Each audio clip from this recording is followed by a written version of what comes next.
So, hello everyone, this is me, Dr. Anmol, and I welcome you all on this channel.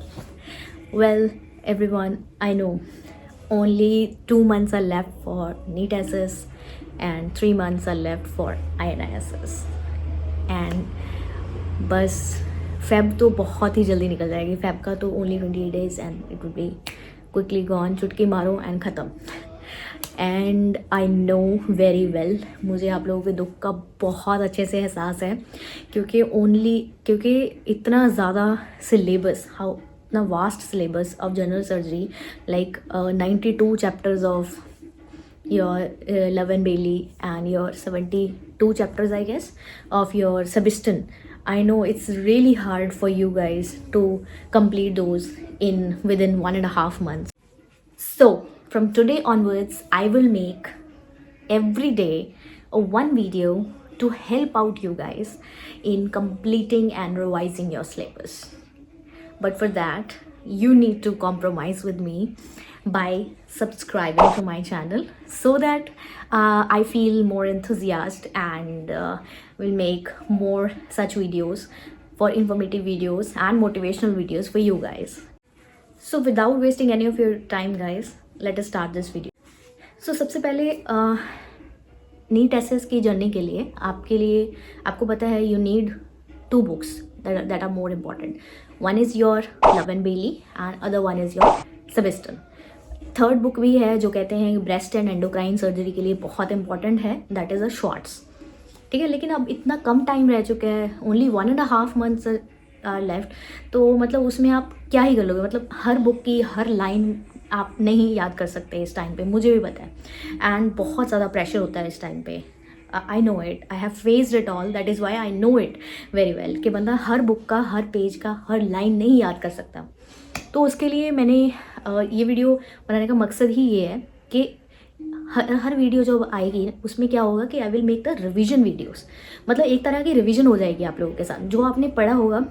So I will try my best कि हर दिन मैं एक video लेके आऊँ जिसमें मतलब एक चैप्टर में से जो पॉइंट्स मुझे इंपॉर्टेंट लगते होंगे, मतलब मेरे एक्सपीरियंस के accordingly, because I have already given so many exams like NEET SS also, INISS also.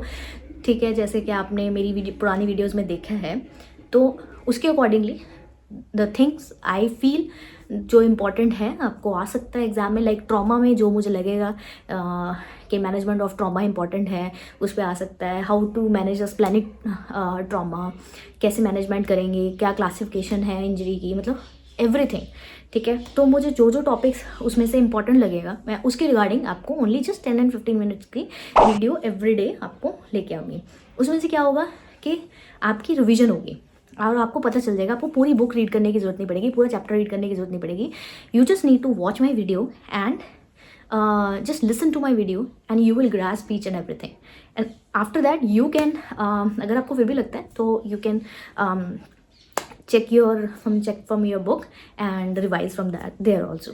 ठीक है, तो एक तरह का ये ऐसे समझ लो कि यार जैसे हम अपने कॉलेज टाइम पे अपने सीनियर से बुक मार्क कराते थे, वैसे I have made this in mind कि मैं भी आप लोगों को जो मेरे बिहाफ पे जो मेरे जूनियर्स हैं, all those who are appearing for 2025 NEET SS this March and for INISS this April, मैं उनकी हेल्प कर पाऊँ विद माई एक्सपीरियंस. तो यार इसमें ऐसा नहीं होगा कि मतलब सिर्फ मैं ही आपको पढ़ाती रहूँगी या कुछ ऐसे होगा.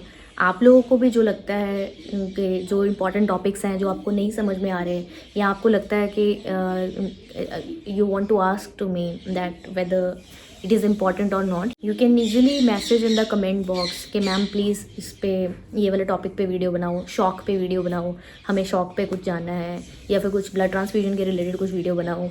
जो भी टॉपिक आपको लगता है कि आपको डिफ़िकल्ट लग रहा है, अब आपको याद नहीं हो रहा, या आपको लग रहा है कि you want me to help you guys to bookmark some questions, तो I will help you in that. ठीक है, लेकिन जो मेरी स्ट्रेटजी रहेगी उसमें क्या होगा कि जैसे बेली को अगर आपके पास बुक है अभी तो आप खोल के देखो, बेली को उन्होंने ना बहुत सारे अलग अलग पार्ट्स में डिवाइड कर दिया है. जैसे पार्ट 1 में जनरल प्रिंसिपल्स हैं, पार्ट 2 में जनरल पीडियाट्रिक्स है, 3 में I think peri op care है, एंड 4th में ट्रॉमा है. इन दैट वे बहुत सारे पार्ट्स में इसको आई थिंक 8 और 9 पार्ट्स में डिवाइड किया हुआ है। तो मैंने क्या सोचा है कि मैं हर पार्ट में, जैसे जनरल प्रिंसिपल का पार्ट है उसमें कितने चैप्टर्स हैं, लाइक 14 चैप्टर्स है, तो उसमें मैं 7 और आई कैन से 3 चैप्टर्स करके उसमें आपको every day we will discuss कि उसमें से जैसे 3 चैप्टर्स, पहले 3 चैप्टर है शॉक है, ठीक है, ब्लड ट्रांसफ्यूजन है उसमें, और उसमें मेटाबॉलिक रिस्पॉन्स है टू इंजरी, ठीक है। इसमें से क्या क्या चीज़ें इंपॉर्टेंट है, क्या क्या आपको याद करना चाहिए, उस हिसाब से आई will help you in book mark your questions, ठीक है, जिसमें आपको क्वेश्चन आ सकता है। इसमें क्या होगा कि आपको पूरा टाइम वेस्ट आपको करने की ज़रूरत नहीं पड़ेगी। It will quickly help you to revise the things, क्योंकि अब सबने जो पढ़ना था वो पढ़ चुके हो, ठीक है। अब बारी है रिवीजन की, and revision is the key to success, ये सबको पता है। तो ये सब कुछ जो मैंने आपको बताया है कि how we will approach in further videos, ये सब कुछ तो हो गया है, ठीक है। आज चलो वीडियो ख़त्म करने से पहले मैं आपको let me give you a demo, ठीक है।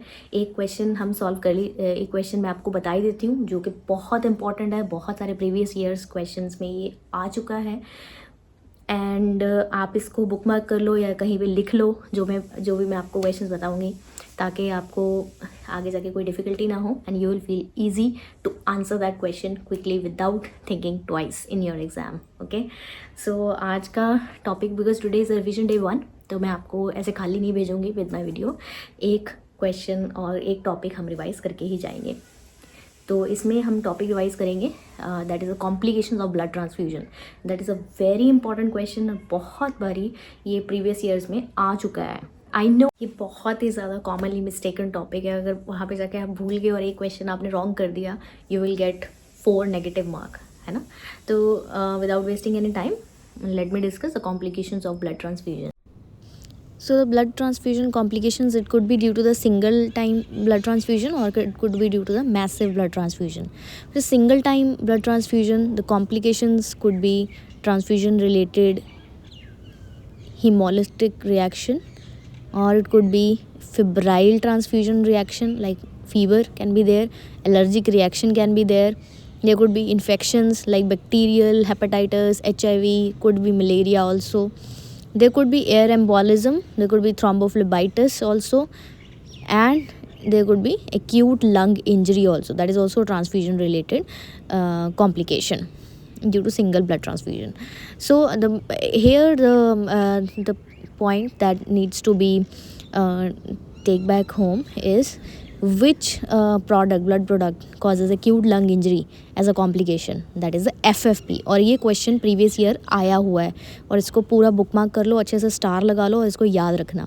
FFP causes acute lung injury, that is very important, okay. Next is the complications due to the massive blood transfusion. पहले देख लेते हैं massive blood transfusion की definition देख लेते हैं. So there are many definitions.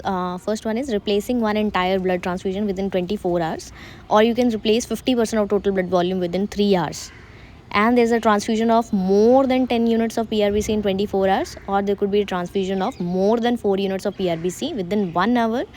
And these are various definitions of massive blood transfusions that you need to memorize, okay. And there could be a question from the definition point of view also, that to which thing you can say the massive blood transfusion, okay.